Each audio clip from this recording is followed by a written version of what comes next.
Hey guys, welcome back to my YouTube channel. Thank you so much for returning to my love and hate series where I go over something I love and some things that I hate about a particular subject. And this week is going to be digital nomad.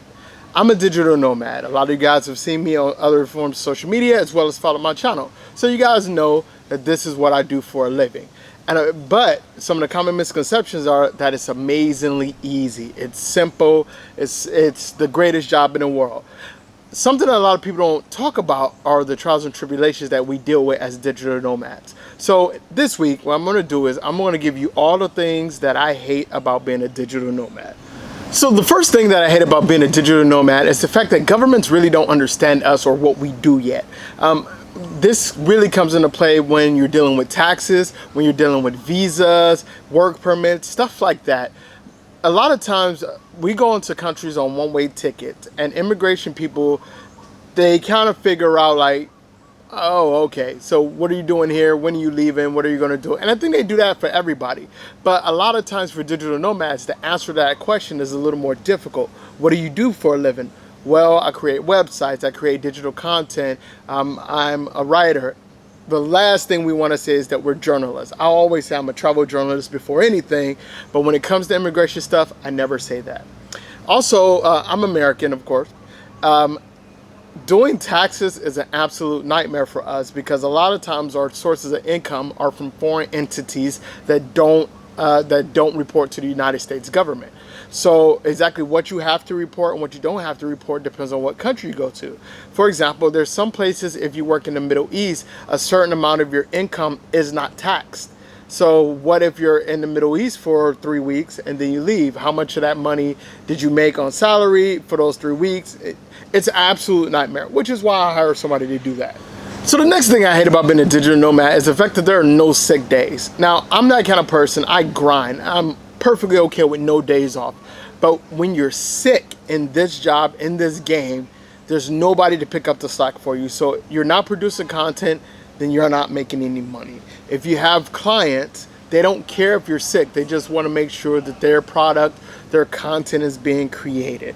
And that's one of the biggest issues that a lot of digital nomads have, especially those who come with chronic illnesses. I have a lot of friends who have long-term health issues, and it's cut into their bottom line a lot because they have to take those days to get better. So not having any sick days, really not having any time off is the biggest issue that we have as digital nomads. Something that I recommend to anybody who's thinking about becoming a digital nomad and who actually is a digital nomad already, find a way to take personal days off. Schedule around a couple weeks. See, for me, I'll take 2 days a week off, 1 day a week off. I'll clear my workload and then I'll take 2, 3, 4 weeks off. NASA, and I'll probably touch on that in the things I love about being a digital nomad, that kind of freedom. So speaking of clients, one of the biggest issues that digital nomads have is clients. Finding clients, quality clients that pay well, and finding clients that actually pay on time. I hope a lot of my digital nomad friends comment on this video. There's been so many times that we've sat around a table and we discuss clients who will say, oh, well, we don't have the money for you in the quarter, even though you've already produced the content and delivered. They'll say, oh, well, can we pay you in 90 days? Or some clients just don't pay. They'll take your content and stop answering your phone calls and your emails, and there's no legal recourse for you. So it's frustrating to be a digital nomad at times because sometimes you actually have some trust issues because you get burned one too many times and then you don't trust anybody. The flip side to that is this is an industry that's been built on trust and collaboration. And a lot of times if you go to a client and say, hey, I need a retainer, or I want a retainer, and you're not a higher level I want to see a higher level digital content producer because I don't consider myself a higher level digital content producer, but I require a retainer. But a lot of nomads who are starting out, they won't be able to get that retainer. So they have to go off faith and have to go off trust. I remember recently, this past year, I was at a talk with three higher end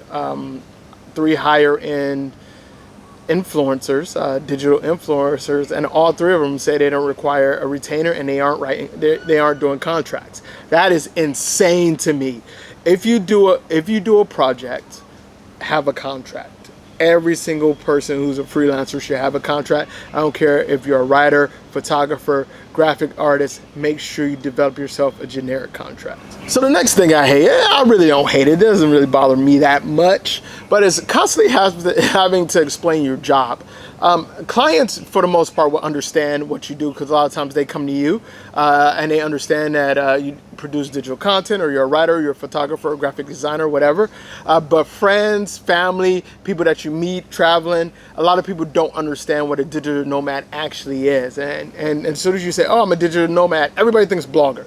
Everybody automatically thinks you're a blogger. Not everybody is a blogger. A lot of us are, but not everybody is a blogger. So explaining what you do constantly kind of becomes a little bit repetitive and annoying. So the last thing that I don't like about being a digital nomad, and this isn't really necessarily me. I think this is something that a lot of digital nomads would like you guys to know, is that in this job, you'll work harder than you ever have in your life. Now, I've had a lot of really cool jobs. I was in the military for 10 years. I worked at Jacobs Field for the Cleveland Indians before that while I was in high school. I've had some demanding jobs, and so have some of my compatriots and comrades. But let me explain this to you guys. Being a digital nomad it's part grind and part understanding about who you are and what you're great at. It's about finding your strengths and attacking those strengths and not worrying about what your weaknesses are. It's about being self-aware. It's about mitigating your downside. It's about having passion and drive and energy and focus. It's about having a desire to succeed beyond the fear of failure, if that makes any sense to you guys. Being a digital nomad is an absolutely amazing thing, but be clear, it is very, very, very difficult, and it's even more difficult to make a living at it.